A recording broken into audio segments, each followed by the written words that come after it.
In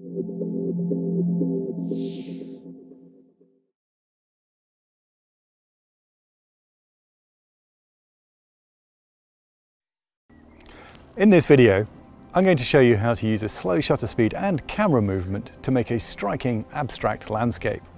This panning effect is most often used in sports, but it can also be used to create a stunning landscape. It's a relatively simple technique to get to grips with, but there are a few things you need to be aware of to ensure you get great results. The idea is to move your Nikon on a horizontal plane during a slowish exposure, a shutter speed of anywhere between 1/2 and 4 seconds. As the camera pans, elements of the landscape will be recorded as abstracted stripes. Pretty much any location can work well, but it's a good idea to look for a scene that will abstract nicely. So keep an eye open for interesting colours and tones. This field works a treat.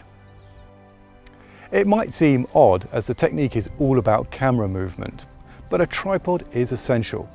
It ensures that your horizontal stripes are level and can also help create a good, even pan. Capturing the movement during a camera pan means a slow shutter speed is crucial. Depending on the light, of course, you may be able to get away with your Nikon's lowest ISO, such as ISO 100, and a small aperture, say around f/22. However, if the conditions are bright, you might not be able to get away with slow enough shutter speeds. In this case, a neutral density ND filter is the best solution. These filters block light passing through the lens and help you get a slower shutter speed as a result. Once you've got the exposure sorted out, it's time for some practice shots. There's a certain amount of trial and error, so be prepared to experiment and make sure you've got plenty of space on your memory card. To pan properly, you really need a tripod with a 3-way head or a video panning head. It's almost impossible to control a pan and also keep the camera level with a ball and socket head.